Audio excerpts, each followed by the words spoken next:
Hello everyone, welcome to my art channel. So आज के part second में हम देखेंगे किस तरह से हम जो हाइलाइट्स और शेडिंग क्रिएट कर सकते हैं पेंसिल का यूज़ करके। सो आइए स्टार्ट करते हैं इस वीडियो में। हम जो है डार्क एरियाज़ को क्रिएट करने के लिए अब जो हम 2B, B और 4B पेंसिल का यूज़ करेंगे और उसको जहाँ जहाँ एरियाज़ में आपके डार्क एरियाज़ हैं उसी अकॉर्डिंग अपने पिक्चर को देखते हुए आप वहाँ पर जो है डार्क एरियाज़ को क्रिएट करेंगे। क्या आप वीडियो में देख पा रहे हैं जहाँ पे मैंने जो है पेंसिल से डार्क एरियाज में शेडिंग करी है, उस शेडिंग को मैं ब्लेंड करने के लिए एक पेपर स्टम्प का यूज़ करूँगा और उसका यूज़ करते हुए उस एरिया को जो है हम ब्लेंड कर देंगे।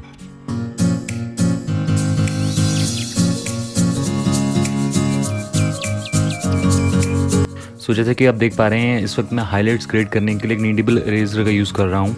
इसका यूज़ करने से आप इसको किसी भी डायरेक्शन में मोड़ सकते हैं और उस एरिया में आप हाइलाइट्स को क्रिएट कर सकते हैं। सो इसी तरीके से जो है आप अपनी रेफरेंस इमेज को ऑब्जर्व करते हुए जहाँ जहाँ डार्क एरियाज़ हैं वहाँ पे आप 4B या 2B पेंसिल का यूज़ कर सकते हैं। दोनों में बस डिफरेंस ये है कि जहाँ पे आपको जो है डार्क एरियाज ज़्यादा क्रिएट करने हैं वहाँ पे आप 4B पेंसिल का यूज़ कर सकते हैं। जहाँ पे आपको डार्क एरियाज कम रखने हैं वहाँ पे आप जो है 2B पेंसिल का यूज़ कर सकते हैं।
बस इसी तरीके से जो है आप प्रैक्टिस कर दीजिए। जितनी ज़्यादा आप प्रैक्टिस करेंगे उतनी ज़्यादा ही आप अपनी ड्राइंग बना सकेंगे। आपको अपना बस अच्छे से ऑब्जर्व करना है और डिफरेंट पेंसिल का यूज़ करते हुए आप जो है अपनी पोर्ट्रेट को काफ़ी अच्छा बना सकते हैं।